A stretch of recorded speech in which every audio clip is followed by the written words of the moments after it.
Hello, Canada. Hello, United States of America. Greetings to all of you here with me in Panama and all over the planet. My name is KevinJJohnston. This is the Kevin J. Johnston Show that runs every single Tuesday at 9 p.m. Eastern Time. Oh, we want to say welcome to all of you. Thanks for being here once again. I will not be doing my 15-minute diatribe. I will not be telling you funny stories or anecdotal tales. We're going to dive right into our guests today. We've got Rob Anders joining us right now. And also we've got a special guest I'm going to introduce you to in just a couple of minutes here. Rob, great to see you once again. Tell everybody who you are and why they must care as much as I do, please. Well, I was a member of Parliament for over 18 years in Ottawa, first the Reform Party, then the Canadian Alliance, and then finally the Conservative Party federally. And I've gone down the rabbit hole of central bank digital currency, and I'm very concerned about the control that will give government over individuals' lives, etc. And you can just look up the quotes of Mark Carney to figure out where he wants to take stuff. Oh, yeah. It's very dangerous. And our next guy that you're going to introduce is one of these bankers in Alberta who I think really understands. And we swap some emails back and forth type of thing about where we think this is all going. Well, let's just introduce him right now, shall we? Brett Oland from Bow Valley Credit Union in Alberta. Welcome to the show for the first time. It is a great pleasure to finally see you face to face. Oh, great. Well, thanks for having me. Really appreciate it. Well, tell everybody here what Bow Valley Credit Union is and how it's different from a federal bank. And then we're going to dive right into my questions. Go ahead. Oh, boy, open a can of worms there. Okay, Bow Valley Credit Union based in Alberta. We've got about 600 million in assets, which is small relative to the bigger banks, especially in the U.S. We are a credit union, which means that we are membership owned, so we're not driven by shareholder demands. Specifically, the BlackRocks, the Vanguards, the State Streets of the world, and specifically in Alberta, we're regulated differently. So we're regulated provincially, which our province definitely has more a freedom mindset in mind than the Ottawa mindset, which regulate the bigger banks in Canada. Specifically, Bow Valley Credit Union, we're well known for pushing back against the COVID mandates for vaccination. We never forced anybody to take any vaccinations. We feel that's a health decision that should be made on behalf of an individual, and it's not up to corporate organizations or governments to make that decision. Secondly, we're pretty well known for very much pushing back against Ottawa. During the Freedom Convoy, we refused to close anybody's accounts that were associated with that, which a lot of the bigger banks across Canada were forced to do that. And then thirdly, we're pretty well known for our stance on hard money, specifically gold and silver, and we're starting to tread our way into Bitcoin. So. Whoa, okay, that's quite the mouthful. And what I find here is that Bow Valley, I lived in the province of Alberta from 2021 to 2023, and everyone knows who you are. So congratulations on that. In fact, most people say, hey, try Bow Valley if you're tired of the big sticks. So there we go. Rob, the reason we're having tonight's show is you sent me an email, which it caught my eye because it says Texas and mints own coins. Let's talk about what Texas is doing. Please go ahead. Sure. So they have a bill that's been drafted and will be before the Texas legislature. And it basically is to go back to what they call constitutional money. Texas is unique in many ways. I mean, not only is it a large, powerful state, I think it would be the 6th largest economy in the world if it was on its own type of thing. So it's a powerhouse. But, when it won the War of Independence vis-a-vis the Spanish Empire / Mexico, it was a much larger state than it is now. It actually went all the way up to Wyoming. And so when it finally got admitted to the United States as a state, and Sam Houston went from being president of the Republic of Texas to being a governor and then later on a senator, et cetera, whatever, in Texas history, I think it was in 1846, what happened was Texas became a little bit smaller, lost some of those territories to the north, which some people were talking about naming, and those names came to fruition in the future, like Washington or Colorado or whatever, right? So Texas has the ability constitutionally to split into 5 separate states still to this day. And what that would mean is that all of a sudden, rather than having 2 people in the Senate, that territory would have 10 people in the Senate, and it would increase the electoral college votes by 8. And obviously that would be like probably 8 more Republicans, you know, for Republican president like Donald Trump, et cetera. So it has a very unique situation. The foundational documents of the United States stipulate gold and silver as money, as currency, is valid.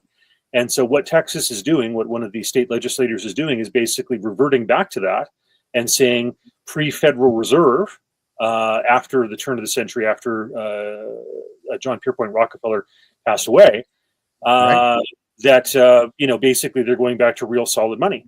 So you know, Brett and I have talked about this, where in Alberta we have these provincially regulated financial institutions. His is one of those. I would like to see the Alberta government change it up so that the mandate, if you will, is to have those institutions take on a percentage of gold, silver. One might even toss in oil, you know, et cetera, as a way to bolster the assets. Because I frankly don't trust Justin Trudeau or Mark Carney with the direction that they want to go with regard to central bank digital currency and their spending. So anyhow, that's just a thumbnail sketch. Well, that's wonderful. Now, Brett, over to you. Is a Bow Valley Credit Union. I know that we don't get taught anything in school about money, finance, mortgages, even how to shake hands or create a resume. These are not things you get taught in high school. So by the time kids are 18, they've wasted pretty much 14 years of that 18 years learning nothing, in fact. So could you educate the entire populace now as to what a credit union is versus a bank? Please go ahead. Sure. Yeah, I touched on a little bit of it earlier. So first and foremost is we're shareholder owned, or member owned versus shareholder owned. And so our members are within our communities of Alberta. We're only regulated to operate within Alberta.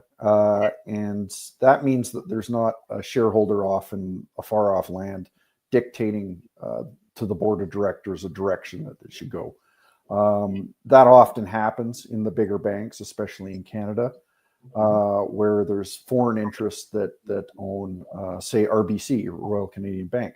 And you can look, it's public knowledge that you look at the shareholders of these corporations, and a lot of the time it's BlackRock or Vanguard or State Street, which is very different value proposition than what a member of a credit union has. And so inherently, when you're a member, actually an owner of your financial institution, you take it a little more seriously, and you want your money to be a little safer in an organization like that. So as a member, you can vote for the board of directors as well as the bylaws of the organization to basically dictate direction of the organization. So now let me ask you this. When's the last time have you been able to tap a board of director of a big bank on the shoulder and say, hey, I'm pretty concerned about something like this? And the answer is just never. No, you're the first. You're the first one in, I guess we'll say, a head office to ever return an email of mine. The first. Normally I get some regional plebe who doesn't speak English typing up horrible letters. They don't even spell check them and send them to me. So thank you for that. No, you don't get to talk to anyone. But I find, and I want to get both your opinions on this one. I find that's actually quite the Canadian phenomenon. After being in Panama now for 8 months, I can walk into any bank here and just talk with managers and make deals with the banks. I've had the opportunity to meet with the mayors now of the 3 biggest cities in the country. So you have access to politicians here. You have access to banks that want to do business. And then I noticed there's a lot of, in the United States, a lot of state-run banks where you can talk to the board of directors. Glacier Bank is one of them in Montana, for example. I had that conversation today. So why is it that banks around the world, you can talk to the upper echelon, and in Canadian banks, you can't talk to anyone? What's going on there? Rob, I'll give that to you first. I'm just a politician as opposed to the banker, but I think part of it is because we have less competition. We in Canada, when you think about it, on the federal level, you have these chartered banks, and there's a half dozen of them. And so, in the United States, there's a greater proliferation of banks. And I think that, I'm a big fan of the provincially regulated chartered stuff because, I've had my run-ins with the CRA, as we've talked about on the show before. And, and the big banks just jump and do whatever they want them to do type of thing, regardless of whether or not there's, sanctioned by a judge or whatever. So I exclusively bank with provincially regulated institutions now. I won't even touch the federal ones as best as possible. So I think it's partly that we don't have as much competition as we should. Like, I want to stress as well, like Canada used to be, and this is something to be proud of. I mean, we have, we're not proud of Trudeau or Carney or a lot of the mayhem that's going on now. But from 1817 until 1914, we had the longest running free banking system in the world. And we were an example, actually, to the United States when Polk was running for president in the 1840s, et cetera, when he was running against central banks. And, so for that length of time, those institutions, and a lot of them were actually, because, 1817 predates 1865, those were banks, a lot of them that were actually chartered by their colonies. So you think of the Bank of Nova Scotia, you think of Toronto Dominion, you think of Bank of Montreal. Okay, a lot of these were actually colonial, provincial at that time, or colonial became provincial institutions, and that currency, when they held gold or silver in reserve, was traded as far down south as the Caribbean and as far east as Great Britain. Was respected in the United States. So we actually were an example of what Polk was talking about when he was running for president in the 1840s about getting rid of the central bank. Right, okay. Because he actually had a self-regulating, in a sense, independent, private currency system. It was beautiful, and so anyhow, I think we've drifted so far from that ideal. Canada used to have 2,500 tons of gold. This is back in the 1960s. If we'd held on to that, we would be the third largest reserve of gold in the world after, like the United States, for example. And I think it's Russia or China that would come back after that, but maybe Italy now. Anyhow, but yeah, it's just I think we've lost the sense of competition, and it's been overregulated, I think.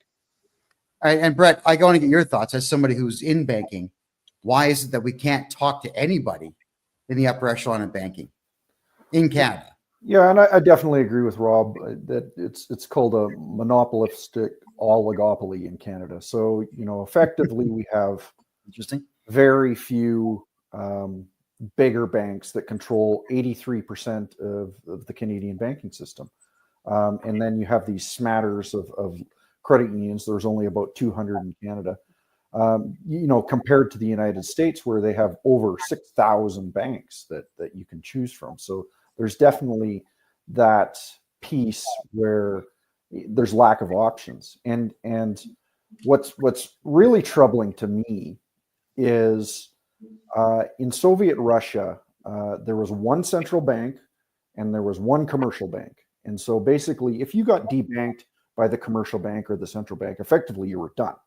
And so when you see something like almost a monopoly like there is in Canada, and the central bank, the government, and the commercial banks start to get closer and closer and closer together with the way they're talking on the same song sheet, it gets to be very troubling. Like, you can see the direction that something like this is going. Right. I want to toss into something that Brett's talked about there, and I know, for example, I took in a presentation that he did in Cochrane, where the head office for their bank is, and he mentioned Gazbank, and I was like, this guy gets it, because when Lenin nationalized the banks in 1917 in Russia, then the Soviet Union, whatever, what happened was they had it was easier to nationalize the banks in Russia than it would be. Sorry, it's easier to nationalize the banks in Canada today than it would be in Russia and the Soviet Union in 1917. In other words, they had more banks with a greater dispersion of assets in 1917. So you imagine the type of control that was when they created Gauze Bank. Canada, because we have so few of these massive federally chartered banks, it actually is less banks with a greater percentage of the assets. It would actually be easier than what happened in 1917 in the Soviet Union. That's frightening when you stop and think about it. Yeah, for sure. All right, so this is the question I've got, and it's a big one. Being here in Panama, I'm helping a lot of Canadians get their money out of Canada into Panama. I'm also helping them move money into the United States. I'm helping Ontarians move to Bow Valley in Alberta. Here's one of the issues: is the banks here. There's 52 major banks in Panama. There are 3 credit unions. The Canadian bank system, at least the federals, will not allow you to transfer money. Banks in Costa Rica, Mexico, Honduras, Panama, possibly even Brazil. And the banks around the world are saying, you know what, we're not dealing with Canada anymore. It's become a joke. So, Brett, I'll put this to you, is why are Canadian banks not allowing Canadians to buy crypto and move money around the world, even for investment? Well, it stems back to around the year 2000, 2001. And if you remember, that was the terrible day that the Twin Towers went down on September 11th, 2001. And suspiciously, very quickly after the towers went down, in Canada and around the world, they talked about a lot of these anti-terrorist mandates that, well, if we cut off the funding to these terrorists, then we'll be able to stop terrorism altogether. And it's always, they put in these rules always, it's for your safety and security is really where it starts. And that was sort of the impetus of what we call FinTrack in Alberta. And FinTrack is basically the oversight body. And at the time in 2001, I don't think anybody complained that it came in and that it was going to surveil basically people's bank accounts. And FinTrack is a fairly benign organization, and really what it does is basically tracks people's information. So if money's coming in or out of a bank account, as a financial institution, a lot of the time we have to report on it. But often FinTrack comes up with these rules. And so if there's rules, say you own a car wash, or you deal in cryptocurrency, or you're, dealing in drugs, or whatever it is, like there's all these rules around FinTrack, and those rules just continue to expand.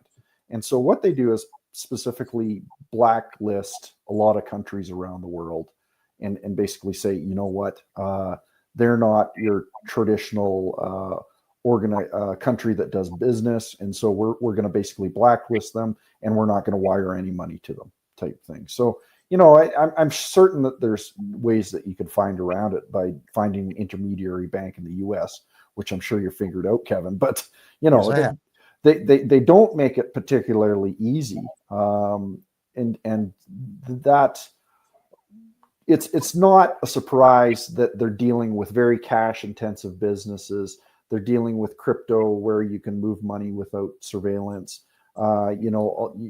money exchanges, all these things that they seem to be very clamped down under the rouge of basically your safety and security, because we're going to protect you from the bad guys, which of course, I think anybody on this channel would understand with their eyes wide open what the real objective is. So, well, I certainly think so. Yeah.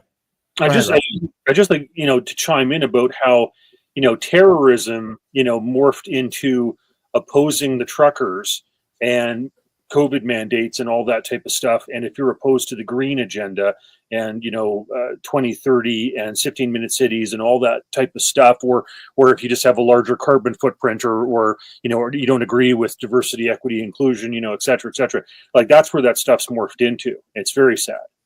Yep. And you can call anybody a terrorist now, like those truckers that went to Ottawa, you're a terrorist. So then basically it activates this next set of rules where you can basically take away all their rights and freedoms, right? So, well, which is exactly what happened, but it's also putting the fear into everybody nationwide.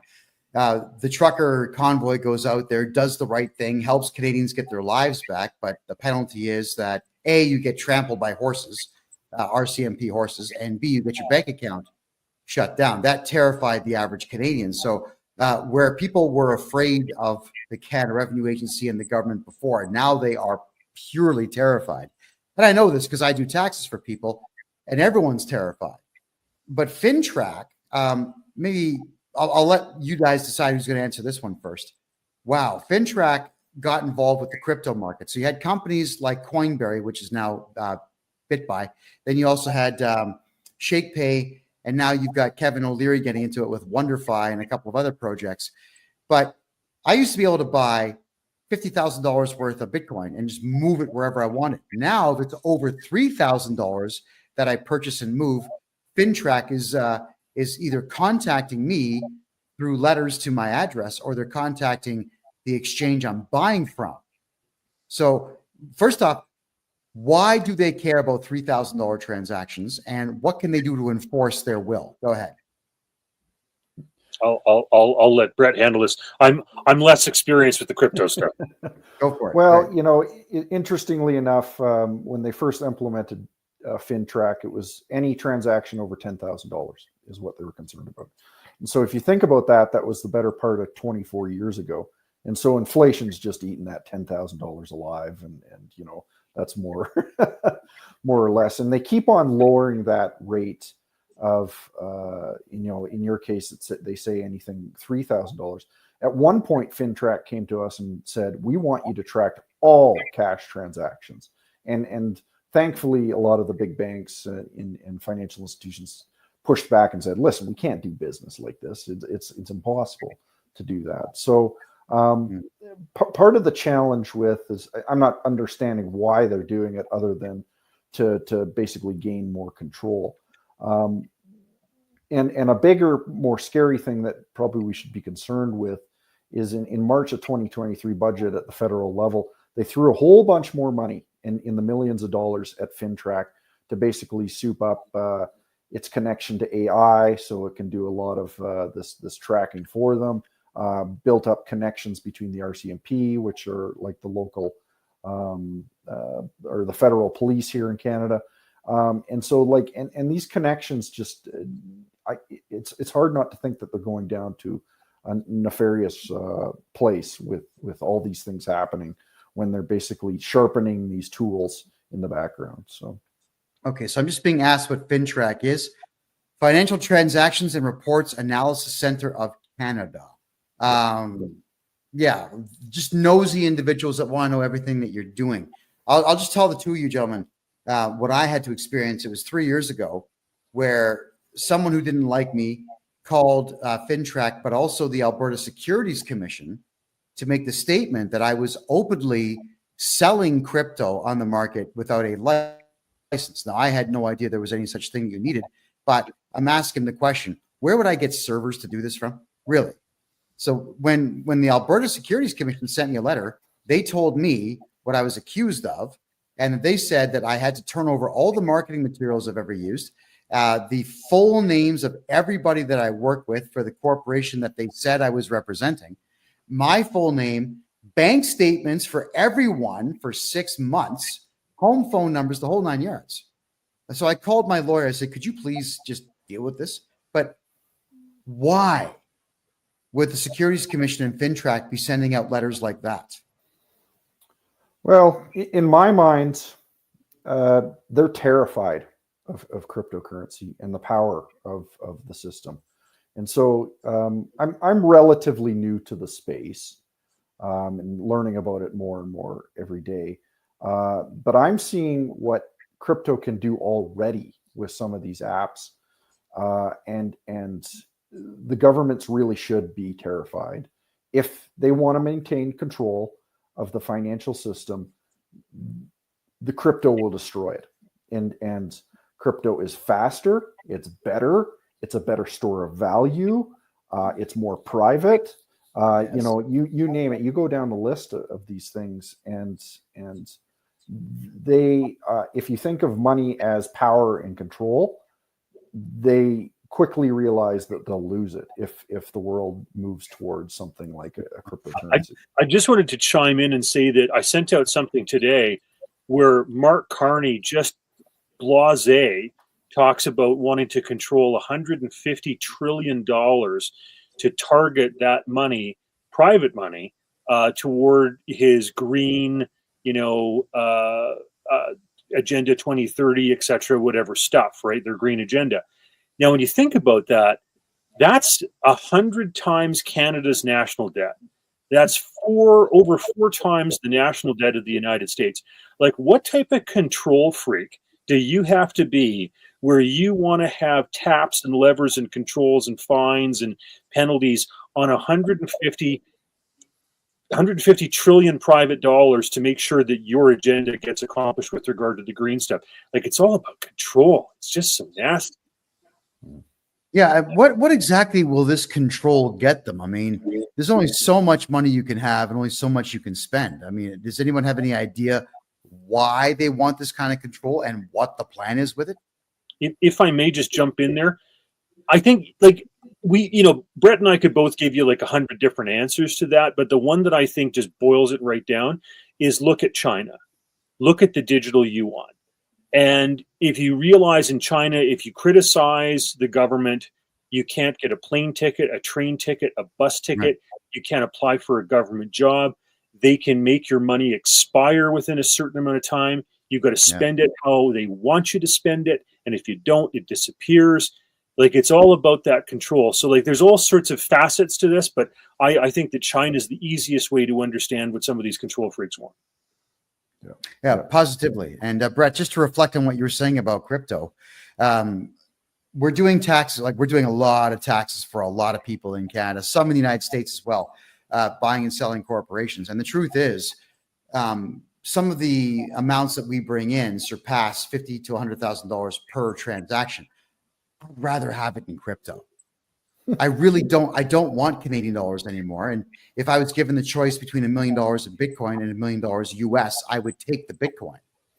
I've seen the power of the crypto market, and I had an opportunity to talk to a number of individuals, real hardcore crypto people in Costa Rica and in Mexico. And what you're dealing with is millennials. I don't agree with their left-wing politics, but the younger generation under 40 understands crypto pretty implicitly. And they're buying houses with it, and they're doing investments with it. They're buying private jets with it. It's an incredible system. So now I guess the question would be, how would Bow Valley Credit Union or provincially chartered banks like yours get into this market and profit off of it? Well, and this fundamentally goes back about 3 years, and a lot of what we're talking about here, central bank digital currencies, government control. I think a big piece that we're going to have to worry about over the next decade is inflation. And so the devaluation of specifically the Canadian dollar in our case, but I don't think anybody should be blind to the fact that with the new Trump administration coming in, a lot of what he's proposing is going to be massively inflationary. And I think you have to pay attention to what he's saying of putting tariffs on all the countries around the world. Don't move away from the US dollar. Effectively, what I think Trump is trying to do is trap people in US currency, whether you love him, hate him, or an indifferent with Trump. What he wants to do is get the debt of the United States under control. And to be able to do that, he basically has to inflate the US dollar to high heaven. And so what we're trying to do as an organization is make people aware for educational purposes that we think that inflation is coming and it's coming to stay, and get into hard assets. And so we talked a little bit about cryptocurrency and Bitcoin. We're pretty big proponents of gold and silver that have throughout history been very good protectors of wealth, as well as other hard assets. We're talking land, we're talking housing, we're talking apartment buildings. Anything that you can drop hurts your foot is effectively what you want to be into. And the last thing that you want to be into is like sovereign debt, like sovereign bonds. and low interest paying accounts and things like that, because they're just going to get wiped out over the next number of years. So, yeah, actually, speaking of low interest accounts, maybe you could reflect on this one quickly. I made a presentation to the mayor of Panama City. We were talking about banking. One of the big things I really want to flog is banking here. Everyone knows Panama for the canal and nothing else, right? So I said, we got to market this city. The city's got incredible technology, 35-cent subway rides. The subway is better than Toronto and New York's combined. The infrastructure is here. Let's market what we have. And then I said, look, you've got some banks that'll pay starting off at 3%, but they go as high as 12 if you put the right amount of money in and lock it down for the right amount of time. And then I showed him TD Bank from $0 to $1,000, 0.01%.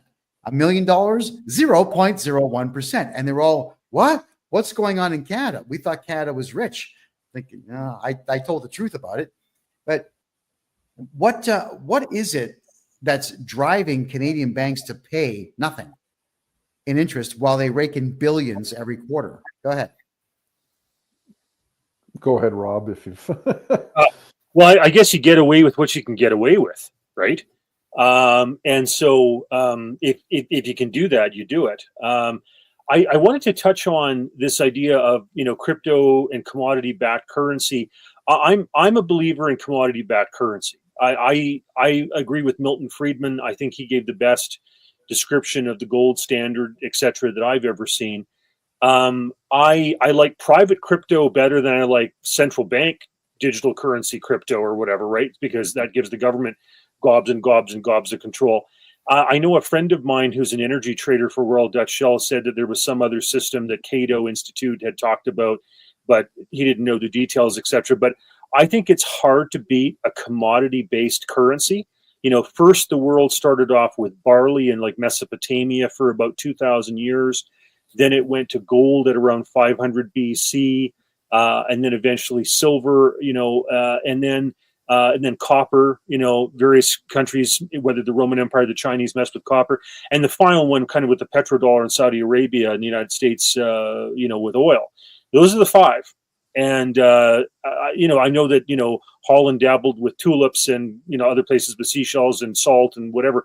But I think those five things, those five commodities I just talked about, are money, and gold is the king of them. So I'm a big fan of that. I think that thousands of years of recorded history since Herodotus, kind of prove it.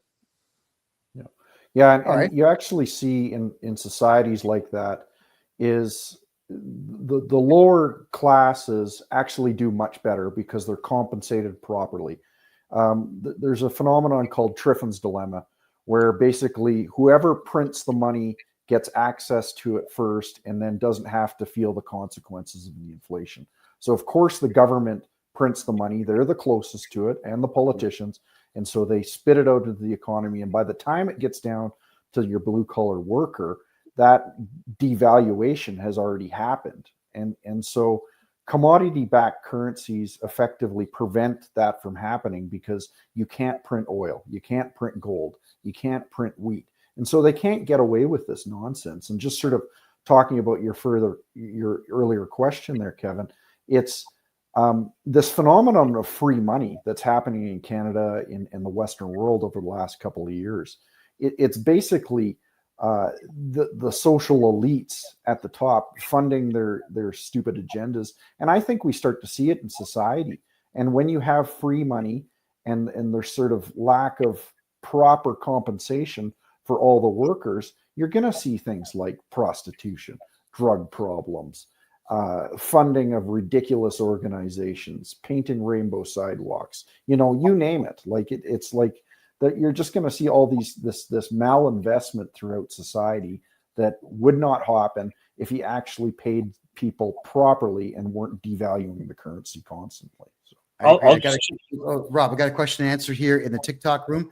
Joseph, if you want concrete tools and strategies on how to transfer assets and wealth here to Panama, get a hold of me on my personal website. My name, KevinJJohnston.com. Could everybody please type that in the room, and same over here on Kick? I appreciate that. By the way, guys, Look at the free information you're getting. It's amazing. Why are there only 2,300 likes right there? Could you all start going like double tap, tap, tap, tap, tap, tap? Just launch it. Same over here on Kick, please. We've got 6,000. Get everyone liking it, please. It helps the algorithm find us. Oh, and everyone see that good-looking guy on the other side of the screen there, Brett? Directly below him is that symbol. It's a thumbs up. So click it, please. It helps us gain traction in the algorithm. Rob, you're up. Go ahead.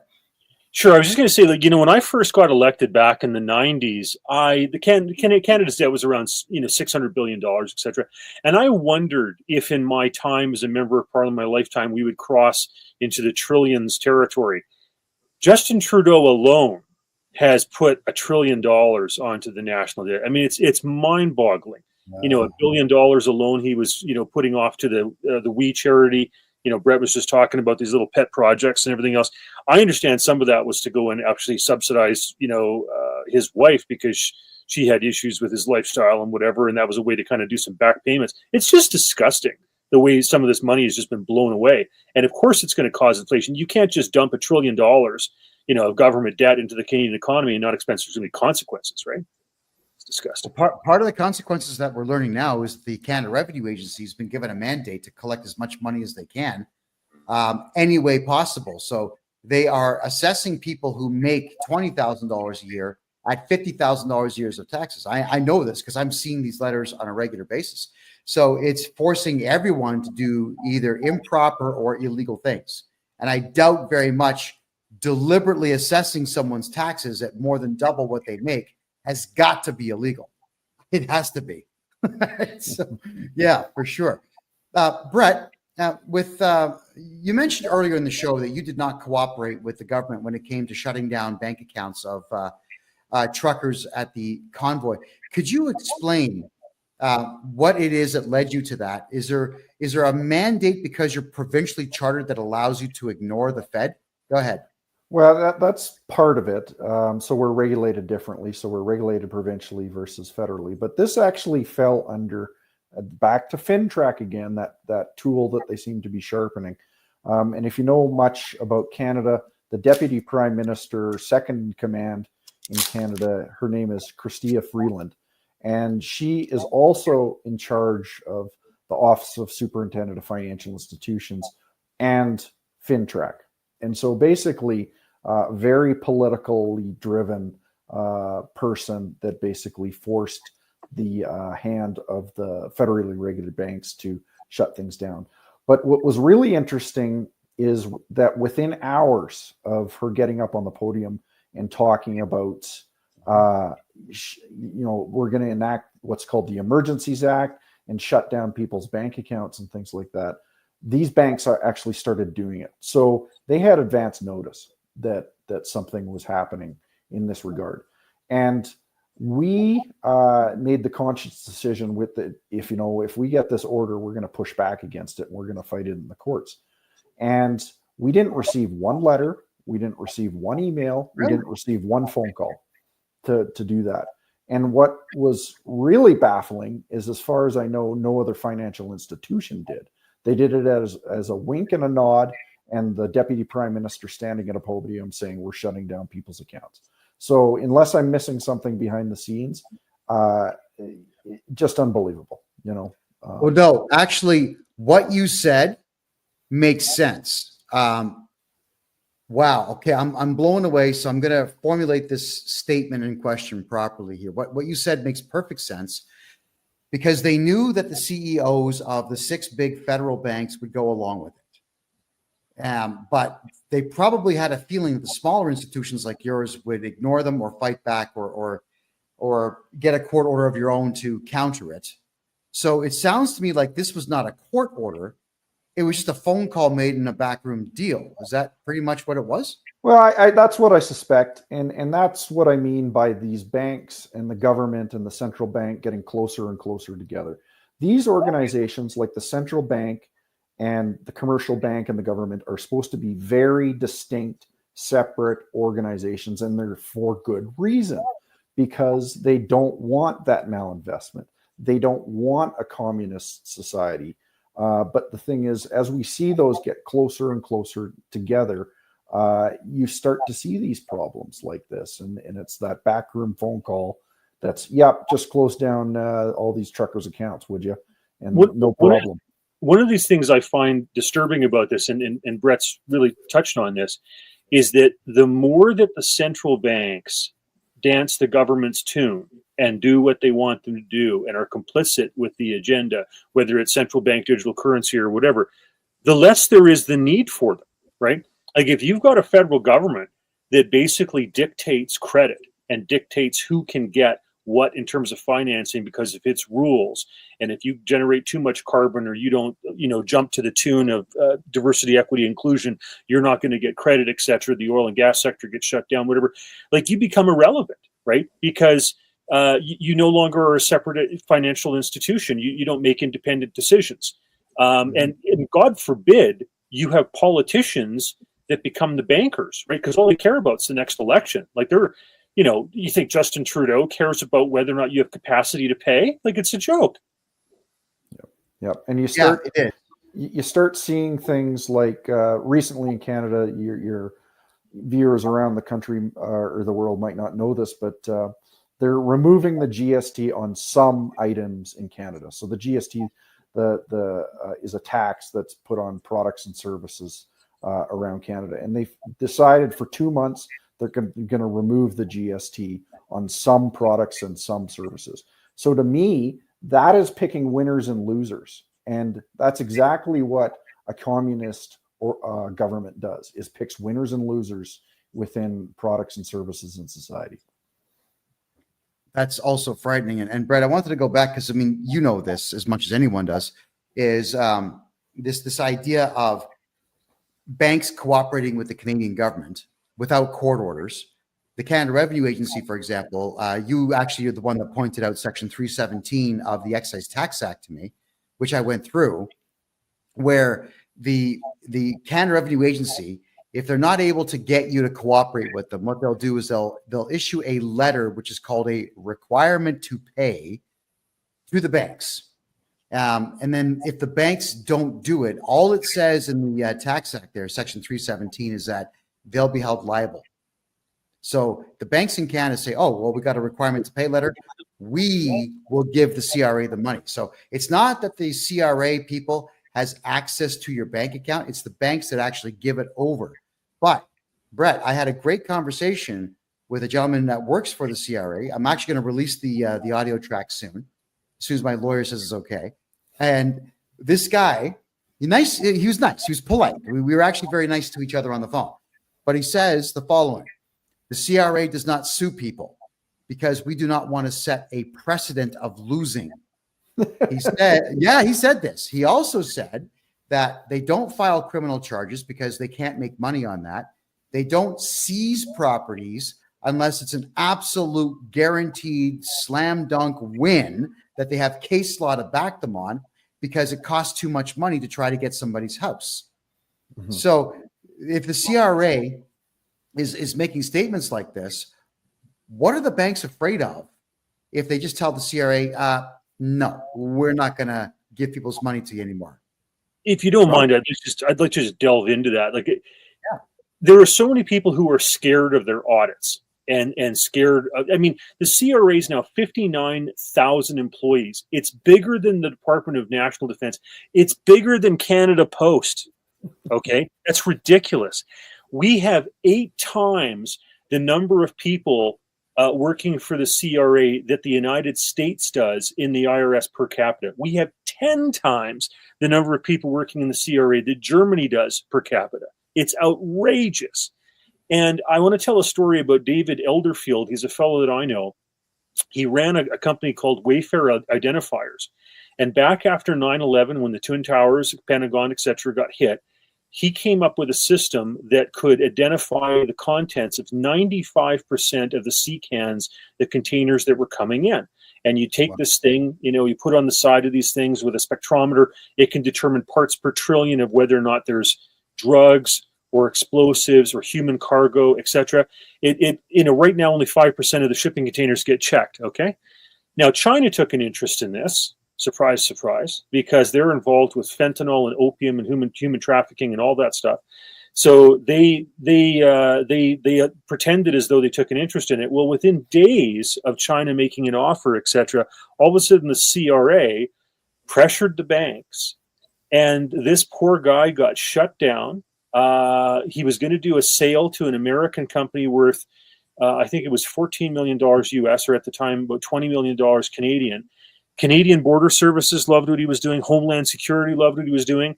And this poor guy got shut down, and his system was better than ArriveCan. Okay. And now the government's talking about throwing away a huge chunk of money on ArriveCan 2.0, which is going to allow smugglers to identify people crossing the border, when they're going to be there, what vehicle they're driving, what their telephone number is, so they can track it, etc. And load a Lexus bumper, full of drugs, and then pick it up on the other side. And the government's thing was, when he did Wayfair identifiers, they said they didn't want to pick winners and losers. Well, here you've got this government. You've got people tied to the Liberal Party who were getting hundreds of times the amount of money that Wayfair identifiers was going to be allocated or whatever. And it's ridiculous. Like there's so much feather bedding and corruption, and the idea that we would allow more of this carte blanche is ridiculous. Anyhow, sorry, that's my rant. Oh, of course. So, Brett, why are the banks not just saying forget about it? Because when I read the Excise Tax Act, here's what it gets really interesting about the act versus the law. Whenever I look at criminal law, for example, there's always a punishment for something that you do wrong. But in any of the tax acts, there's no punishment. It just says you'll be held liable, which means we're going to get really mad and shake our finger. And that's it, because they only have 50 lawyers for the entire country, the CRA. They're all provided through the Department of Justice. They don't sue. Is there a way that we could get the banks, financial institutions, employers to just say no to the CRA? Well, it's a really good question, and honestly, I don't have a good answer for you other than the precedent's sort of been set, and I guess it's sort of where do you draw the line too? We get demands not just from the CRA, but we also get child support demands and things like that. So right. The thing is, does child support demand make sense? Yeah, personally, I believe in that type of thing. Whether you do or not is a different case, and so I really don't have a good answer, but it's a good conversation to have, and maybe we need to think that through of like what are the repercussions of something like this of the CRA coming down on you? I don't know. I've never been bold enough to try it. So, well, and that's a fair answer. Absolutely a fair answer. All right. So, because it's an issue that's near and dear to my heart. This is why Alberta should seriously be looking at having its own revenue agency, right? The idea that you give that much control to Trudeau and one of his ministers, they don't even listen to the ombudsman. In David Elderfield's case, the ombudsman did the highest, level of reprimand he could do to demand an apology from the CRA, and they still didn't do that, right? It's ridiculous what they get away with, and the idea that Alberta, or any other province would roll over and let them have this much control, it shouldn't be. Well, you see, actually, I agree with that. And then based on the fact that earlier in the show, we talked about Texas minting its own coins and possibly currency. The province of Alberta, for those who don't know, around the world, in Canada, there's 10 provinces, which essentially are independent countries that work under the banner of the Dominion of Canada, all trying to get free stuff from each other. But Alberta has oil and beef and trees and water, beaver pelts. We got it all. Alberta does have it all. It could be an independent country just on the oil alone. So do you gentlemen think that there is a way for Alberta to have its own minted coins and, like you said, its own revenue agency where all the money, actually, could Alberta be its own country? Let's go through all three of those. Brett, if you wouldn't mind, I'm going to maybe address this first and then turn it over to you because of what you guys are doing. Okay. Sure. Because Brett's really tackling this in a head-on way. So I would like to see the Alberta regulated financial institutions have a peg. It could be 1% to start off, then 2, then 3% of assets in, say, for example, gold, silver, oil. Okay, I know I was approached by somebody, I won't mention who, but I know they have connections to the premier, who was talking about Alberta having a crypto that could be convertible into hard assets like gold, silver, oil. Now, Alberta is probably best situated in terms of oil because, we produce millions of barrels, etc. We have a little bit of gold, but not much. And anyhow, so oil is the easiest one, I think, in terms of that. But Brett is talking about having not a government sanctioned version or something done by the government of Alberta or even by a very Alberta regulated institution like the Alberta Treasury Branch, but they've kind of got their own idea. So Brett, over to you. Sure, yeah, and probably the best way to explain this is what we talked about earlier. Rob, you mentioned the free banking system, and effectively those banks way back in the day had those reserves. They had those tangible assets, and so there's basically 4 types of banking systems. There's for this case, we'll use gold. So there's people can exchange their wealth and their store of value in gold. And we soon move to a receipt-based system. So it's like, okay, the gold is in the vault. I'm just going to give you this piece of paper that says we're transferring gold back and forth. And then we moved to a fractional reserve system where it was just fractions of that actual gold in the vaults. And now we're in a system which is basically a complete fiat system, and there's nothing really tangibly backing it. We at Bow Valley Credit Union want to move that back down the scale. And so that's why with the profits of our organization, we purchase gold and silver as monetary metals to be that reserve, to sort of move back towards that.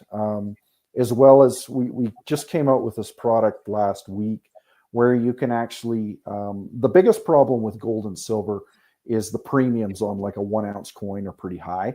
But on a 1,000 ounce bar of silver or gold, the premiums are actually quite reasonable. But part of the challenge is nobody wants to lug around a 1,000 ounce bar or can afford a 1,000 ounce bar of gold or silver.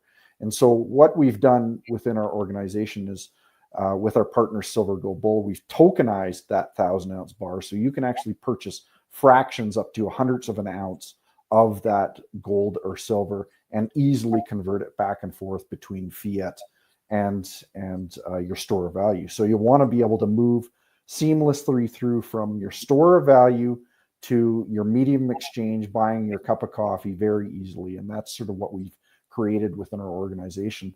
And we can see that the governments don't have a lot of palate for this because they lose their power. So basically we're starting it as a private organization and similar to what Texas is doing, basically saying, yeah, we're going back to tangible money. And this is the route that we've taken. And so if the federal government isn't going to do it, we're going to do it. Okay, so you're essentially a small provincial bank that actually has gold and silver in its vaults. Correct. Yeah. Compared to the other ones that have nothing in their vaults. I'm very happy to hear that. And I'd like to add in that if Alberta did this, okay, I think there would be like a sucking sound for money capital across the rest of the country. They would be fleeing to something that wasn't just fiat garbage and that actually had, a fractional reserve. And he and I both agree with this, in terms of the fractional reserve part. Like a history thing I just want to touch on for a second is, when Rome, for example, had its gold, silver, and copper coins, at one stage, the Roman Empire and its economy got to the stage where it was almost going into territories to get more mines because it wanted to have more, commodity type of thing for its currency. The Spanish Empire ran into the same thing, but then discovered Peru, and then all of a sudden the pieces of eight were all across the world and causing inflation of their own type of thing, but were really sometimes the most common currency even in the United States during that time. And then the British Empire also had that type of situation where literally they were going into territories to make sure they had enough, of the commodities to back their pound sterling, etc. So I think that to have a fractional reserve and probably utilize these various commodities that I've talked about that are time tested is kind of the way to go. And I'm hard pressed to think of a better system. I don't know of one. Yep. All right. You I actually want sorry, Brett, you go ahead. Oh yeah, and exactly the road Rob's going down here, and you've touched on there, Kevin. It's like this concept of using the blockchain or the crypto technology as well as hard assets in commodities and things like that. The technology is there, and we're capable of doing this type of thing, and it would, you know, build a very sound financial system. I wanted to point something out here. You mentioned silver, gold, bull. I actually buy all of my gold and silver from silvergoldbull.com. I know that people are buying commodities now. Have a look at this, everyone. These are copper coins. They're not pressed with a face value, but they're pressing coins so you have an ounce of copper now. And I wanted to show you here, out of stock, out of stock, out of stock, 1 kilogram out of stock, 1 ounce copper bill out of stock, coins out of stock. People they're lapping it up. They're worried. I think that the average person in Canada is excessively worried about the Canadian dollar. I'm worried about it. Being here in Panama with the US dollar, I'm losing 30 cents on every dollar. It's really getting on my nerves, actually. So my thoughts are I'm going to have to start buying up vast amounts of gold and just pay the duties and get them shipped down here just to be able to have the same value. Anyway, I just want to point that out to everyone that the Canadians are catching on to the fact that the Canadian dollar is kind of useless. And if you look at XRP has tripled in just the last month. People are believing in other things. So, Brett, you being in banking, I'll ask you this one. The Canadian dollar, is it going to be around in 5 years? I think, especially what the Trump administration is doing, I fear for the Canadian dollar really bowing under its own weight. We continue to and Rob, you're probably better versed in this, but effectively the Canadian dollar is backed by our resources of our country. Very significant oil and gas producer and exporter. If governments continue on down the path of this green agenda and continue to make it more and more difficult to get oil and gas out of the ground, our dollar is going to collapse on itself. With massive amounts of tariffs, our dollar is going to start collapsing on itself. You know, we're one of the least productive G7 countries that there is, and I think we might even be the worst productive G7 country that there is. You know, people are getting poorer within this country. We're less productive, and this all leads to a decline in the currency and the devaluation of the currency. So, and part of the challenge is this compounds on itself. As we lose ground against the US dollar, a lot of the products and services that we try and import are priced in US dollars. And so inflation starts to increase. And then they print more.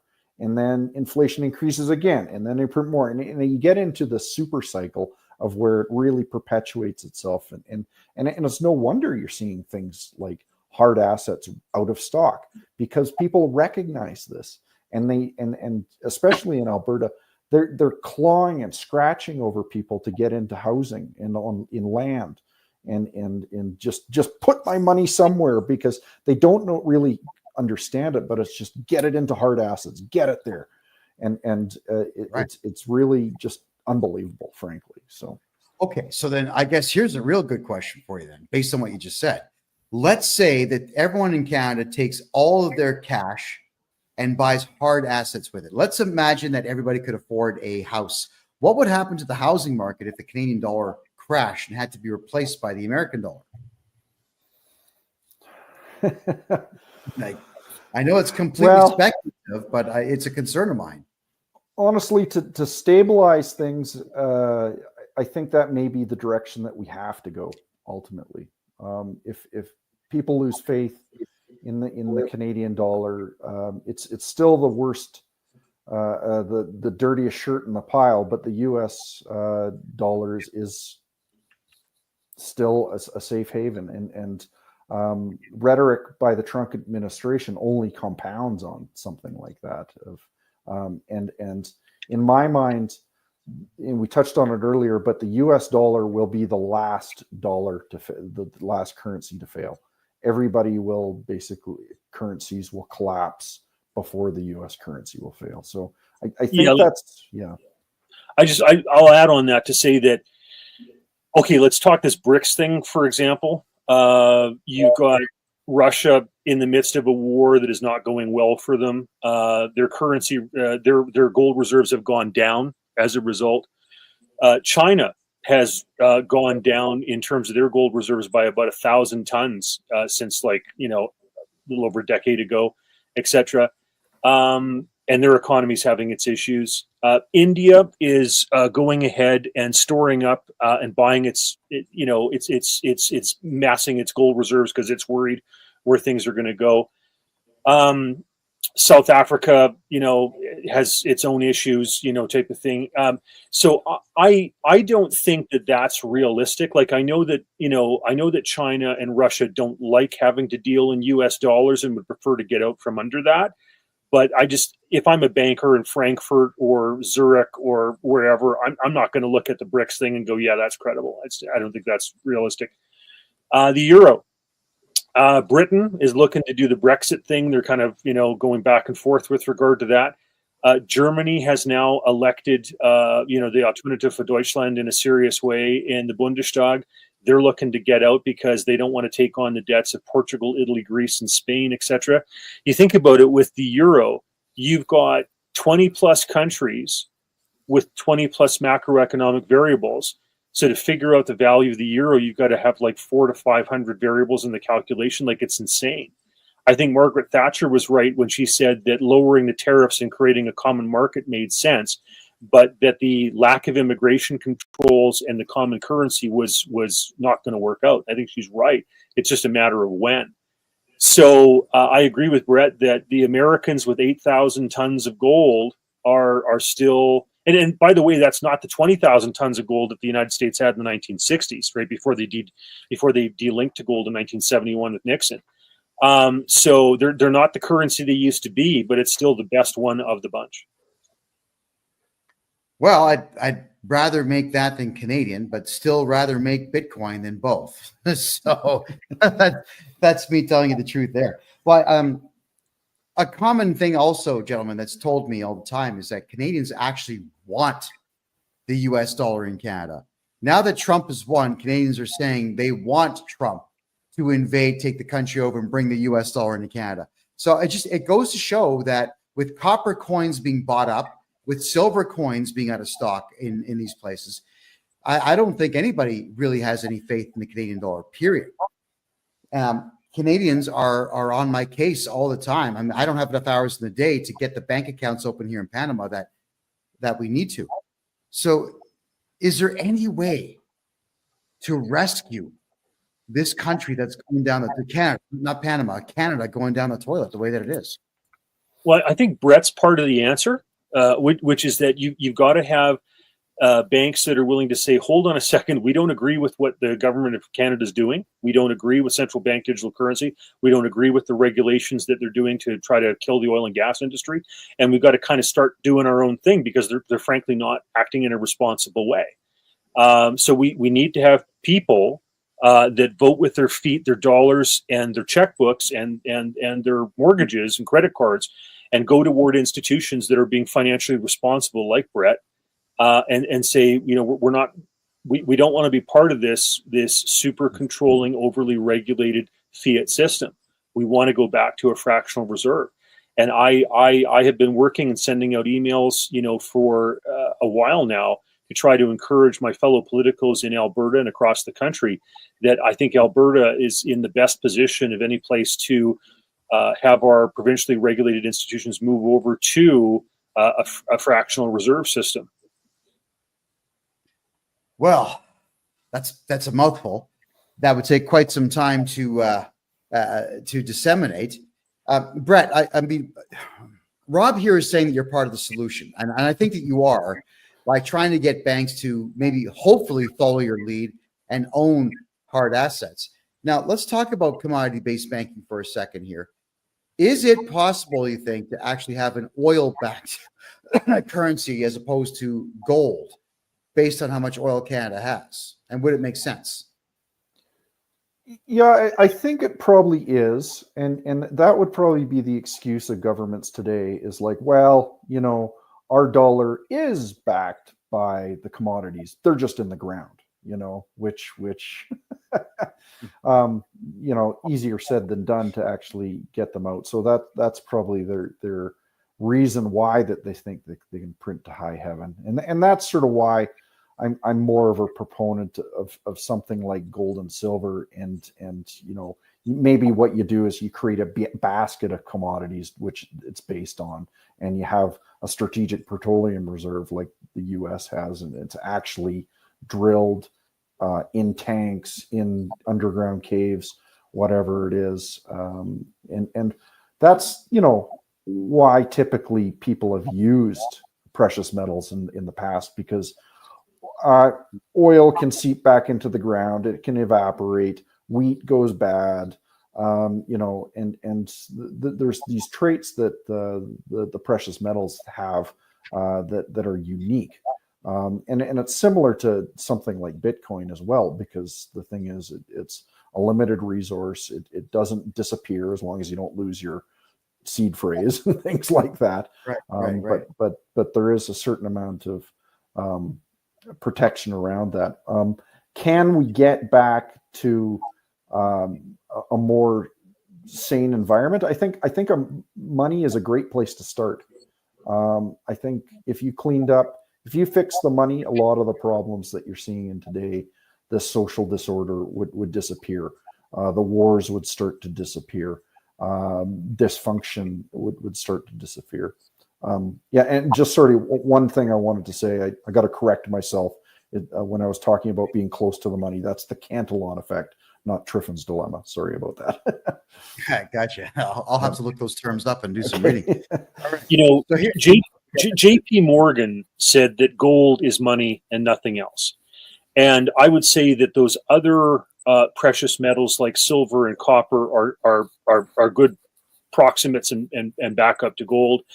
And then after that, just because Alberta produces so much oil, and because U.S. needs and has a strategic reserve, et cetera, and it's easy because, you know, we don't produce as much gold as we do oil, et cetera.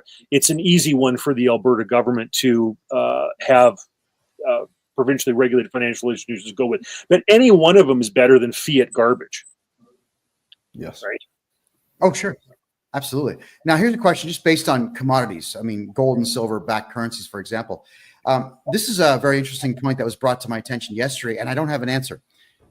Sri Lanka is a hotbed for every precious stone imaginable. Regular diamonds, yellow diamonds, gold, sapphires, rubies, emeralds, everything. And you can pick them up like this and put them in a bag and buy them for a couple $1,000s. Now, why would that country not be utilizing gems as their commodity? Why would Canada not use oil? Why would, I guess, United Kingdom use, what do they have? Nothing. So, come on. Go ahead, Rob. Well, precious gems are precious, right? Of course. But the problem is, let's say you take a guy like me, okay? How am I supposed to be able to ascertain the value of one diamond versus another? I'm just not that much of a connoisseur of diamonds or emeralds or rubies or what have you, right? The great thing about gold and silver is that when it's stamped and it says that it's 99% pure or whatever, as long as it's not China or somebody putting out some fake ingots or something like that, you hopefully know what you're getting. That's I think the difficulty with precious stones is that and as well there's industrial uses for silver and even for very fine gold in terms of electronics and various things. I guess there is for diamonds when it comes to like drill bits and stuff like that, but those probably aren't the ones that they're going to want to use as a currency, where they probably want the more refined stones, the ones with less inclusions in them and stuff. Whereas the industrial diamonds that are used for drill bits are much rougher and not as pretty. So that's my answer to that. But Brett may have some other wisdom to offer here. Yeah, sure. And you really go back to the definition of money, whether it's fungible, whether that means whether you can just trade it, whether it's durable, whether it's, can stand up to a little bit of wear and tear, where it's portable, you can move it around, recognizable, which exactly what Rob's talking about there. I can't recognize one diamond from another, and as well as the stability. And, you take a look at that stability as a key trait of money. And I think it's safe to say that any fiat currency in the world today does not have that stability. And I think people recognize that. So, something that Brett just said, like, I can't tell the difference between a diamond and a cubic zirconia. I mean, I'm sure there are. Yeah, I mean, jewelers could maybe, but I can't. So I think that's part of the problem. Well, a cubic zirconia is something that I would deliberately go look for if I was going to put a ring on someone's finger. I'm not buying diamonds. Yes. You're right. You'd have to be trained to know the difference between the gems. I get it. I've just not been able to figure out why a country that has so many wouldn't use it. But now, something that I really wanted to talk about here, because mortgages in Canada, to get a mortgage or a loan in Canada is a nuisance. And it comes really from the fact that every time you walk in the bank, you say you want a loan. First question, by someone who's not born in Canada, I might add, who doesn't speak English. Oh, what's your address? We want your house. That's what they'll say. They're not wording it properly. They're asking for assetless. But it seems that Canada is almost 100% asset-based banking, whereas most of the rest of the world is capital-based banking. You got a good idea in the States, you get money, you go do it, and you make money on that money. In Canada, unless you have $1 million, you can't get a loan for $1 million. Brett, I'd love to get your take on that one, please. Yeah, no, we're especially seeing some challenges. We're considered income-based lenders, and that's becoming very difficult, especially with the baby boomer generation retiring, because they don't have any income. And so when most of the financial institutions in Canada are income-based lenders, or collateral-based lenders, like you're talking about, it makes it extremely difficult to do a lot of type of lending. I would suggest it's a safer type of lending, but part of the challenge is, and we've seen this in Australia and especially in Canada, the housing prices have just gone up in their bananas with the cost of housing compared to the average wage of an individual. And it's not like that in the US. It's not like that in other areas of the world, where we're talking about 30-year, 40-year mortgages and that type of thing. And the youth in Canada cannot afford any housing. It's just unbelievable. So part of the challenge too is it just compounds on itself. So anytime there's a bit of a wobble in the housing sector, the Canadian economy is so dependent on it that the federal government is very quick to step in to solve problems and basically throw more credit at the system. So, but you're absolutely right. There's more than one way to skin a cat, and really you should look at hard collateral and capital to be able to do lending versus just passing around houses back and forth to each other, because it makes up a huge proportion of the GDP of Canada and Australia, right? So I just wanted to touch on China for a second.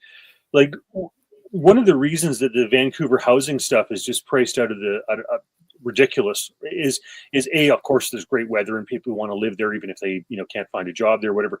But as well, if I'm in China and I have this ridiculously controlled, regulated, blah blah blah, digital yuan, I am going to own a property in Shaughnessy in Vancouver, even if I don't live in it and it sprouts up weeds, because that's way safer than having my money in Chinese digital yuan in banks in China.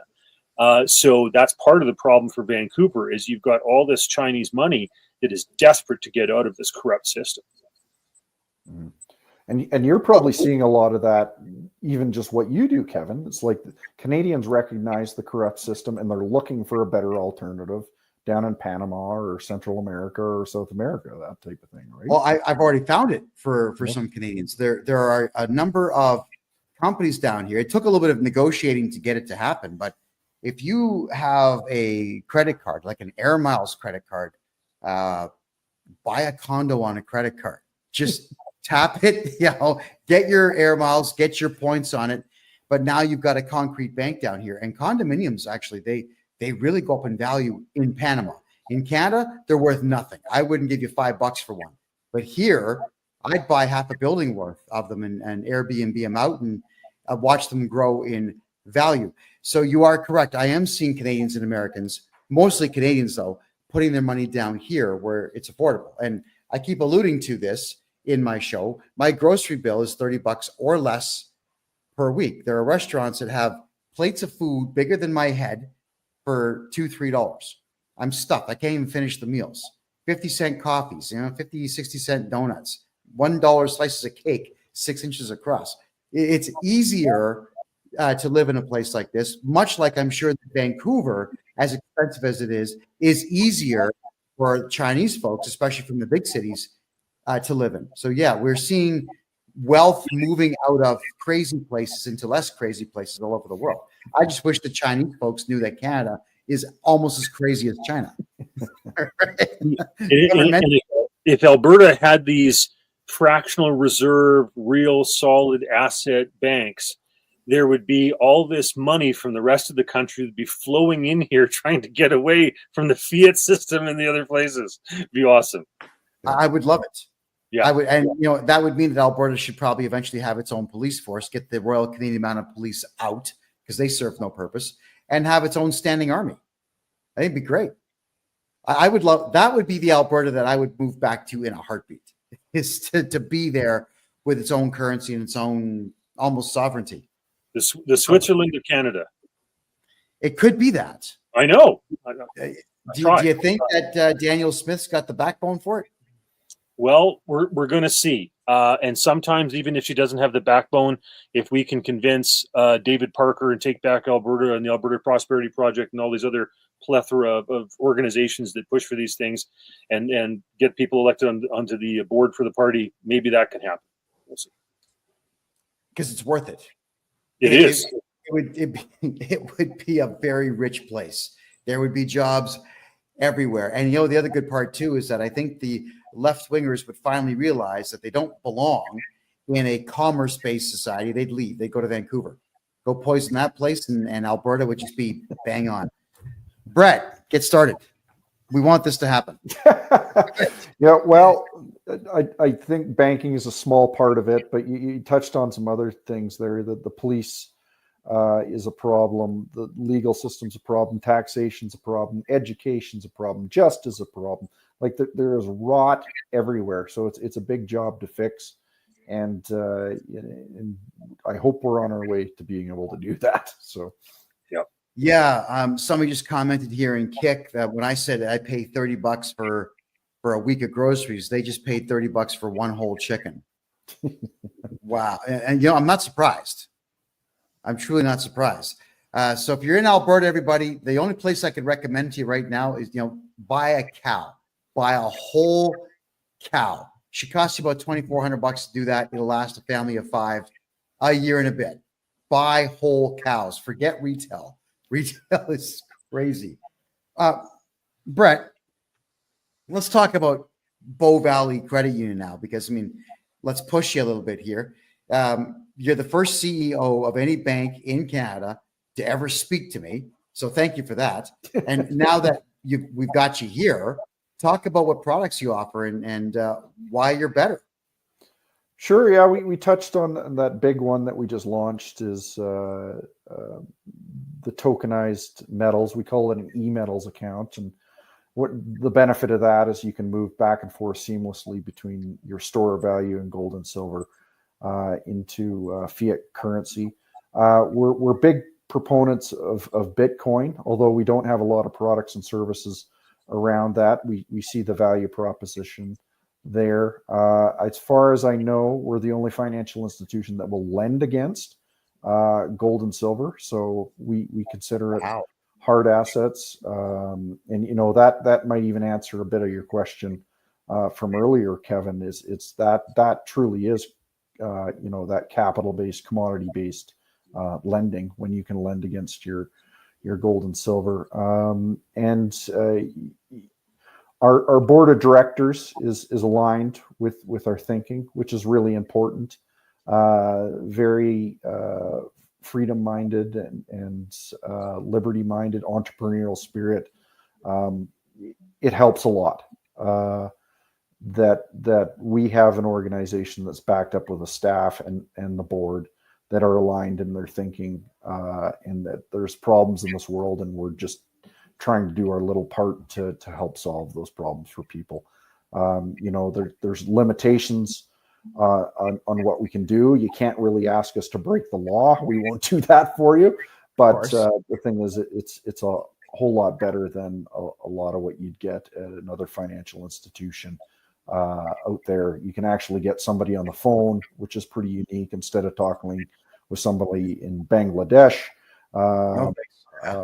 You're talking to somebody in Alberta. All our staff are Albertans. They have a vested Albertan mindset, and we've tried to do things a lot differently from other credit unions, and especially the big banks in Canada. So, and you've got internet banking at your institution there. Yeah, we're a full service financial institution, so pretty much everything that a bigger bank can do, we can do as well. So the simple stuff: email money transfers, Visa, debit cards, all the above. Yeah. Huh, okay. Oh, and an app where you can take a photograph of checks and deposit them. Yep. We have that. We have a lot of people that are still. We're big proponents of cash. We like people using cash. I think cash is going to continue to be very important. And so we are pretty adamant that we want cash services to be used as well, which, a lot of financial institutions seem to be moving away from it. And a lot of businesses too seem to be moving away from cash, which I think is pretty dangerous. So I think it's ridiculous to do so. Absolutely. Now we got a great question here in the TikTok room. This is from Ian Brown. He's asking, will you loan against Bitcoin or other crypto? We're not there quite yet. It's the loan to value would have to be pretty low, just because Bitcoin is pretty volatile. But we need a couple of things in place before we can be able to do that. We need to be able to house your Bitcoin with a custodian. So that way, if you can see the math behind that. If you have your Bitcoin and our fiat cash and disappear, that's a problem. So we almost need to have your Bitcoin with a custodian. That can be a big challenge for a lot of Bitcoiners. They want their keys, their coins in their possession. But we are looking at that and trying to go that direction. It might be a bit of an uphill battle with the regulators, but that's something that we are interested in. Is there also, I'll follow up with my own question on this, because I've actually been pestering a lot of mortgage brokers on this. Can we get loans to buy Bitcoin and sit on the Bitcoin, pay the minimal amounts in cash when the Bitcoin climbs, cash it in and pay off your loan, and have the extra Bitcoin over top of it? Is there a way that a bank could actually lend people to buy crypto? Yeah, it's called margining. You see it in the stock market all the time, and you just have to be prepared. And effectively, that's what we're doing with gold and silver in their loans too, where you're margining it, and basically you use it to buy more precious metals. But leverage cuts both ways. I think it's important for people to know that if it is volatile like Bitcoin and goes down quickly, you might lose your Bitcoin. So, yeah. Okay, that's a fair statement as well. But you're saying it is possible to get a loan and buy crypto with it? Well, not through us yet, but and keep in mind, I'm a pretty firm mindset.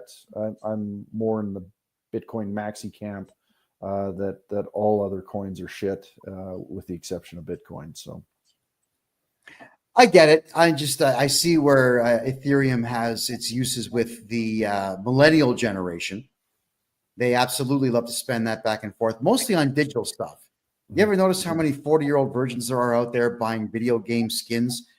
That's stupid stuff with Ethereum, but it flows a lot. Yep. With the Russians making the announcement that they're considering XRP as a national currency, I guess would drive that up. But I do believe in Bitcoin. And that would be the first coin of choice that I would want ever if someone were to give me the choice of coins to have.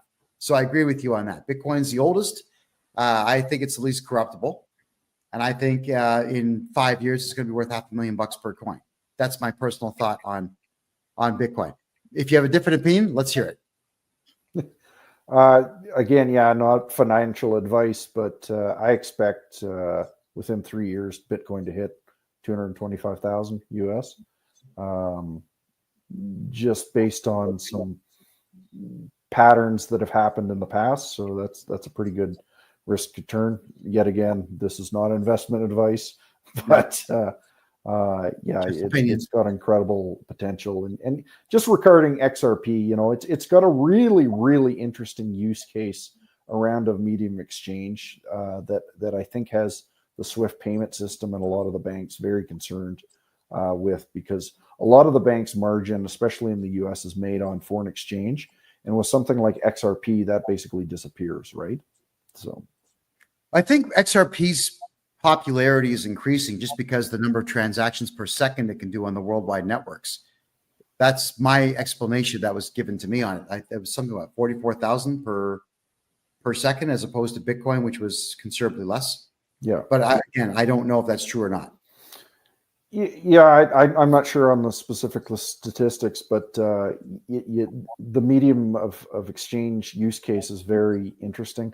I'm not so sure about the store of value case for XRP. Basically, what they've used is a cryptocurrency coin to fund the development of a payment rail system, is effectively what they do. So what's the value of that payment rail system? Right now, it's looking like it's worth about, say, 200 billion Canadian, which might be in the ballpark, but expecting XRP to go to 5,000, and that would imply that the XRP Ripple network would have an intrinsic value of 500 trillion. I think that's a little far-fetched. News to me about the Russians maybe using it as a store of value seems strange to me. The better use case for the Russians, I think, would be for a medium exchange, but that's just from what I understand. So, all right, perfect. And Brett, a lot of people are asking who you are because they can't on TikTok and Kick, they can't see you. So go ahead, let everyone know who you are and how they can find you. Oh, sure. My name is Brett Oland. I'm the CEO of Bow Valley Credit Union. To get in contact with me, just go to Bow Valley CU, the letter CU, like in creditunion.com. If you're interested in getting in contact with me, you can just reach out to the contact section and get in contact with me. And happy to have a conversation with anybody. Unfortunately, we can only help people with their banking within Alberta. But yeah, happy to noodle around a few ideas if anybody's interested. Can people move to Alberta and open an account? Absolutely. Yep. Can they open up corporations and run them out of Alberta and open up an account? Yes, they can. So you can have a corporate, your corporation registered within Alberta, and we can open up an account for you. Yes. Would you look at that? So get a hold of me and I'll help you get the corporation done. Brett's going to get your bank account going for you. Get your money out of the other provinces and spend it in Alberta. Yeah. The chicken wings are better and the women are prettier. There you go. Done. It's a good point, though, because we've touched on it this whole time. Capital flows where it's treated best. And the thing is, all you have to do is beat everybody else. And I think that's what Alberta is doing effectively. It's like capital is going to be treated better in Alberta. Money and people will flow here. Well, I absolutely agree with that. So everyone, that is BOW. It's not BULL. It is BOW. Bow Valley Credit Union. And I get annoyed because when I'm typing emails to you, Brett, I'm using the phone, I'm dictating it, and it always spells it Bull Valley. And I know I'm saying Bow. I know I'm saying Bow. It never gets, never spells Bow. Well, how long has the bank been around? 70 years, 70 years. We actually started in Banff, Alberta. Banff Park Savings is what it used to be called. We've seen a fair number of cycles, not as old as some of the bigger charter banks that have been around for over 100 years in Canada, but we've seen our fair share of licks. So, yeah. Oh, and that's 2 words, guys. BOW, and the second word is Valley Credit Union. And just so everyone knows, I've got the biggest mouth in Canada. I have been declared the most controversial man in Canada. I didn't give myself that title. The Canadian Broadcasting Corporation and CTV and a few other junk outlets gave me that. And Brett, it must be true if they mentioned it. Oh, so. It has to be true for CBC. I agree. It has to be true. Brett Oland, the CEO of Bow Valley Credit Union, is the first bank CEO in the country to be brave enough to talk to me on the phone first off, and then to come on my show. The others will not return my emails, my registered mail. They won't even reply to legal letters I send them. It's crazy. So I want to say thank you very, very much for having done this. Now, Rob, you put me on to Bow Valley back in, I would say, February of this year. We were talking about the fact that the Canadian federal bank charters were going to expire on June the 30th. And immediately after that show, my email box filled up. What should we do? So I began telling everyone, do a bank run. Get your money out of Canada. Just go grab all the cash you can. Then you came back on the show 3 more times. I said the same thing publicly this time. Do a bank run, do a bank run, do a bank run. That got back to Trudeau and the powers that be. So they extended the Bank Act 2 more years. So I want to say again, thank you, Rob, for being a part of that. And Canada, you're welcome. You're welcome for 2 more years to get your money into something of value. Now, Brett, I got to ask you this. You're provincially chartered, but what happens to Canada in 2.5 years now when the federal bank charter expires? The Bank Act expires. When the federal banks no longer have a charter, what is going to happen to the Canadian dollar? Go ahead. Right. Yeah, I think it's important to note that this has been around since about 1871. The Bank Act. It always had this clause in it that they were going to review the Bank Act every 10 years, and then they moved it to every 5 years, and then they moved it to every couple of years, and they were supposed to actually review it in the middle of COVID, and I think it was 2022, and then they pumped it out to 2025, and then as you suggest, I think they put it out to 2027. I haven't done enough research on it to see if it's nefarious. It's definitely something lingering over people's heads. If you really want to go down the rabbit hole, they may be proposing to move towards something like a central bank digital currency in 2027. They are woefully unprepared to do something like that. So we may have a little bit more runway than something like 2027. But I'm not much of a fearmonger on this one, just because I just don't think there's a viable alternative that they can move to at this point. So my worry is if they get rid of Trudeau, and I would like to see Trudeau lose abysmally and Pierre Poilievre pick up a ton of seats and get a majority government.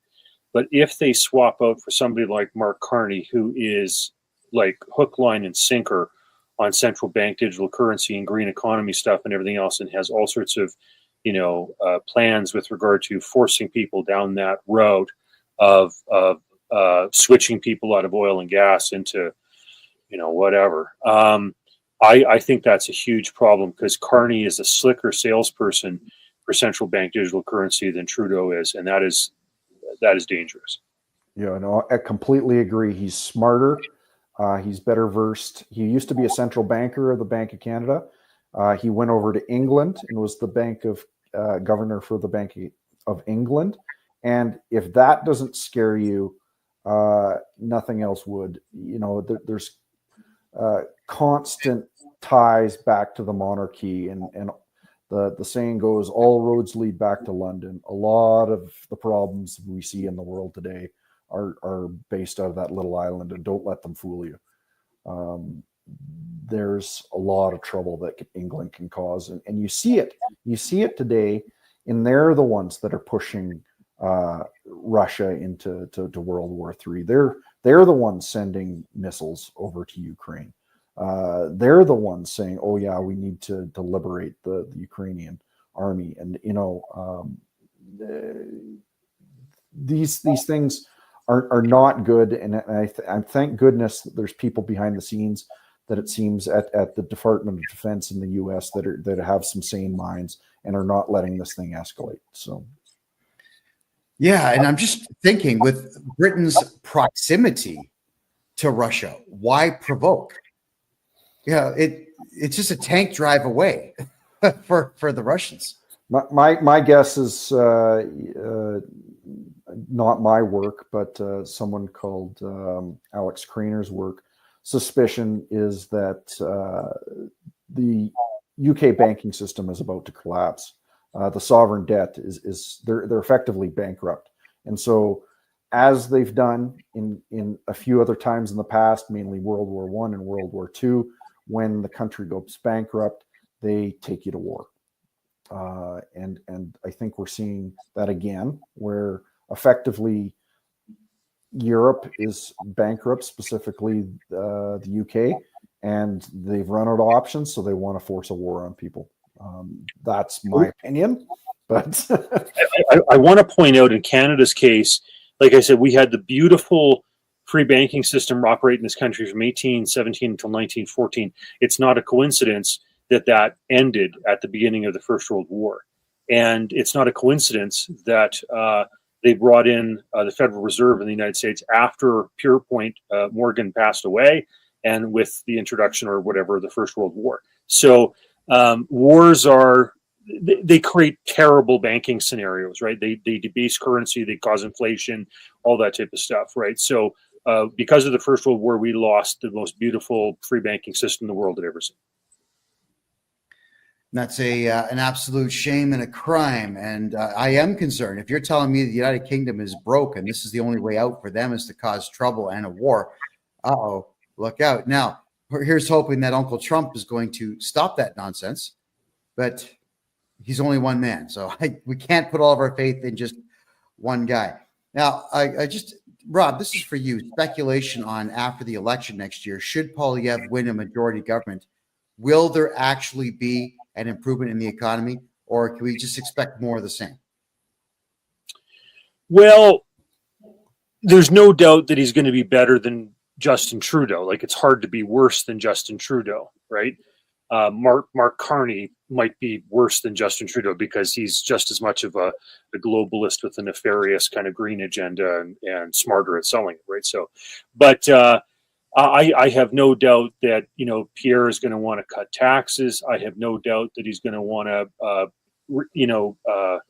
put limits on the growth of government, et cetera, which is all stuff that needs to be done to try to get our debt situation under control. So I have no doubt he's going to be better. I mean, is he going to be, as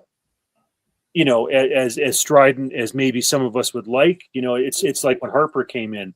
A lot of us were Hoperites, hoping that he was really going to tackle this stuff, and yet the bureaucracy grew, and we didn't get, a defunding of the CBC or various things that many of us were hoping for. So, it reminds me of when Milton Friedman was being interviewed one time, and this interviewer ran through a list of government departments, and Milton Friedman wanted to get rid of education. He wanted to get rid of a whole bunch of departments in the federal government. Now, if a president actually did that, oh my word, like Milei is doing in Argentina, like that's phenomenal stuff. Is Pierre going to go as far as Milei in Argentina, or what some of us anticipate Trump's going to do? I don't know. Time will tell. Yeah. Okay. So, Brett, now more of a fun question for the audience at home. For yourself as the CEO of Bow Valley Credit Union, which is a bank. What advice do you give to anybody in Canada who wants to get a mortgage or a loan? What should they do? How do you prep for a meeting with banks? Go ahead. Sure. Yeah, it's important to just sort of have your financial affairs in order. It's unfortunately for a lot of the youth, they've gotten themselves into trouble in the past, through bad creditors, that type of thing. It's important to, especially in Canada, to keep those credit scores as high as you can. Make sure you're paying off those phone bills. Make sure you're not in too many credit cards, that type of thing. Important to do that and constantly worry about your credit score. Big down payments are important. Some advice. It's difficult sometimes, but I've heard of people with 30 or 40-year mortgages.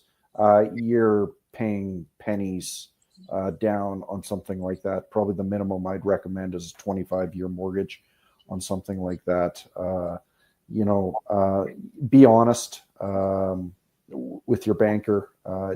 Never a good start to a relationship if you're dishonest. Big down payment as you can possibly manage. There are insurance programs for housing. It's Freddie Mae and Fannie Mac in the U.S. In Canada, it's Sagen or CMHC that can help with people with less of a down payment, but you do end up paying a lot more insurance premium on your house overall. So hopefully that's a few tips that can help people. Well, you brought up a good point. Credit score. Is there anything that you could advise young males, young women out there on how to build a good credit score? I mean, one of the tricks that I used to pull when I was younger is I'd get a credit card. I'd go to the bank machine, take out a cash withdrawal, 5 days later, pay it off, repeat the process, keep doing this. And then I also got a bank loan when I was 17. I got a bank loan with my mother's help for $2,000. Stuck it in a coffee can, made the minimum payments, 3 months later, paid it off, got a loan for $4,000, and I kept upping it. And I was eventually able to get credit. Would that still work today? People getting short loans and paying them off? No, absolutely. And I recommend people not overdo it. So don't get a $15,000 credit card when you can only afford a $500 credit card. And you don't need to make it huge. It's like, it doesn't say credit score with, using $500 credit. It basically just has a score out of 900. So, but you're absolutely right. You want to pay on time with interest. Don't miss those payments. Specifically with the younger generation, they're looking at phone bills because everybody seems to have a phone bill these days. Don't miss those payments on those phone bills. Those ding you pretty hard. Any utilities pay off, and important to get set up properly. Not that you ever need it, but build that cash reserve, potentially a small line of credit. You don't need, like you say, not anything silly, just $2,000 would probably do it. But honestly, keep that so you're not drawing into it, and debt can get you in a lot of trouble if you're not careful. So try and get out of debt as soon as you can as well. So. Yeah, you said a lot of stuff I agree with there, and some of the stuff I knew and some I didn't. So I think what I'm hearing here is maybe, correct me if I'm wrong, but maybe we should open up corporations and put our phone bills, our electrical bills, internet bills, everything into the corporation instead. Because, I can't see putting a power bill, a gas bill, an internet bill in your name. I don't think that builds credit if you pay it on time. I just think it actually removes or lowers your credit score if you don't pay it. Am I right or wrong on that one? Yeah, to some degree, you're right, because the thing is, the more credit pulls that you actually have can actually decline your credit score. So if you go to the phone company and the utility company and a bank and a mortgage broker and all these companies all at the same time, and they pull a credit bureau on you, it can actually decline your credit score just because the algorithm thinks that you're going out to try and grab money wherever you can. So it's important not to do it all at once. But it's not anything I've heard of, but it's not a bad suggestion of sort of de-risking yourself by putting stuff in a corporation that could effectively have a crappy credit score, and you get off having a good, clean one. So, yeah. Oh, yeah. I started doing that almost 20 years ago. There has not been a bill in my name in 20 years in Canada. Just because I got tired of finding out that there was the possibility. Sometimes you just forget. You forget you had something, and it goes into what they call an R9, and your credit score just drops. Yeah, it's possible to forget. So, yeah, I would say do the corporation route as well. Okay, so Rob, you were a member of Parliament for 18 years. You had, unfortunately, the opportunity many, many, many times to be 5 feet away from Trudeau and so on. Your experience in politics is absolutely unbelievable. Could you maybe in our last 9 minutes here give your thoughts on what Canadians can do to protect themselves and their families? Please go ahead. Well, if you can pay in cash and keep cash alive, that's a good idea, because if you get to a point where 90 some approaching 100% of transactions are done digitally, it makes it so much more compelling for those who want to go to a central bank digital currency to advocate for that. So if you want to keep cash, use it. As well, I mean, I certainly have switched out to using provincially regulated financial institutions as much as I can, because the federally chartered banks will just jump to the tune of whatever the CRA and the government wants, whether it's truckers or what have you. I think all the stuff that Brett was talking about your debt scenario, is good advice, and I think that people have to worry about where interest rates are going to go. I expect what's going to happen is you're going to have a yo-yo effect on interest rates, where the government wants to appear that it's doing something with regard to inflation, so they'll hike rates, and then because they can't afford to pay their own rates with regard to their own debt, they will take it back down, especially when they see it's killing the economy or causing unemployment, etc. So we're seeing a bit of that right now, where they hiked up rates and they're bringing them back down aggressively because they realize it's going to have a strangling effect on the economy and on their own borrowing. So I think because of Trudeau putting $1 trillion into the national debt, there's no way you're not going to have inflation and the government periodically spiking rates. So that's going to be tough on borrowers. So there's a number of things like that. And of course, I can't stress enough what Brett's trying to do, which is to go back to a fractional reserve and to advocate that banks do the responsible thing, even if the government wants to do the irresponsible thing and carny with a central bank digital currency. I think we need to move back to a fractional reserve. In Alberta's case, I've advocated this, where at first you can make it 1%, and then you take it to 2%, and you take it to 3%. Make it easy for people to meet the hurdles, but to go back with having something that backs up currency as opposed to the fiat we have now, it's a mistake. Canada had a great system going, and we've abandoned it. It's a shame, but I do appreciate you coming out here and telling us all of that. And Rob, we are always going to have solutions here. Rob, how do people find you online if they have any questions for you? I'm on Facebook. I'm the guy in the silver billy Stetson cowboy hat. robforblue@gmail.com is my most used email address, type of thing. Perfect. Rob, wonderful to see you again. Thank you so much for being here. And hey, Canada, you're welcome to Rob for extending with me that Bank Act for 2 more years.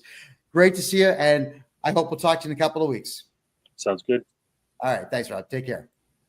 Okay, Brett, got me here for the last couple of minutes. Again, I am thrilled beyond reproach to have you here. You're the CEO of Bow Valley Credit Union. You've answered a lot of great questions tonight for people. So please blog yourself. People should be banking with you. You are someone who decided to come on this show, and I represent what we'll say the common man and what the common man expects out of their government, which I think is too much because the government's not prepared to do anything. I just want to say thank you for coming out here, being brave enough to talk to the common man through this show. So please tell everybody how they can reach you and how they can make money with you. Go. Just plug it. Sure. Yeah. It's a lot simpler if you are an Alberta resident, and you can just go to our website, bowvalleycu.com, and nose around a little bit and see what we're up to. I think people are going to be really interested in this eMetals account, where you can basically keep your store of value within gold and silver, but easily transact into fiat currency back and forth, or borrowing against your gold and silver. You can get a hold of me through that website. I am about to start to get a whole lot more active on X, Brett_Oland, at Brett_Oland on X. There isn't a lot of activity there now, but we're about to ramp that up a lot more, just with some little insights and videos of snippets and things like that. And yeah, happy to have conversations with people, even if you're not able to bank with us. Maybe you've got some concerns about what to do financially, and we can help maybe navigate you in the right direction, or thinking about a few things that maybe you want to think about. So. Yeah. And again, everyone, if you open up a corporation in Alberta and you run it out of Alberta, you can have a corporate bank account with Brett Oland and Bow Valley Credit Union. I'm sorry, I'm from Mississauga in Credit Valley. I get those words mixed up sometimes. Wow. God, I have had such a great time tonight. Brett, thank you for answering all my emails. Thank you for talking to me on the phone. Thank you for passing off all the banking information privately in our conversations. And thank you for being here tonight. Greatly appreciate it. Yeah, no, absolutely. And this type of thing is really important. So thank you for hosting, and let's hope we can build a better world sort of a little bit at a time. So you and I are on the right track with that. And we'll do this again soon, I'm sure. All right. Thanks very much. Thanks, Brett. Have a great night. Take care. Right. What an incredible pair of guests we had tonight. I mean, this is something I've wanted to do for quite some time. And I'm eternally grateful to both gentlemen for being here. And for my American friends who are watching this, I'm a Canadian citizen, born in Toronto, raised right next door in the city of Mississauga, which is an 80-minute drive to Buffalo. I've lived in the United States for 4.5 years of my life. I currently live in Panama. I've been to 12 countries, been to a few war zones in that time. Used to be a full-time journalist, and now I do taxes for Canadians and Americans full-time. I've had a lot of fun traveling the world, but there's also been a lot of heartache and a lot of pain, because Canada is just not an easy country to navigate. Hasn't been for quite some time, but with gentlemen like Rob and Brett coming out to help you navigate a little bit better, I know that you have a few more answers than you had before you got here. And don't forget, everybody, I buy corporate debt. That is correct. If you have a corporation in Canada or in the United States that has tax debt, regional tax debt, sales tax debt, GST, HST, any debts whatsoever, including corporate credit cards, I will buy the company from you. I will take all of your debt away. You get to go right back to zero and start over. Get a hold of me on my website right now at KevinJJohnston.com. I've been studying Canadian tax law for 40 years. I've been studying American tax law for all of this year. God, I know all the tricks now. Let's put your money where it belongs, and that is back in your pocket. Call Brett, put your money in his bank, where at least we know it's going to be safe. My name is Kevin J. Johnston. This is the Kevin J. Johnston Show that runs every single Tuesday at 9 p.m. Eastern Time, right here on freedomreport.ca. I love you all, and good night.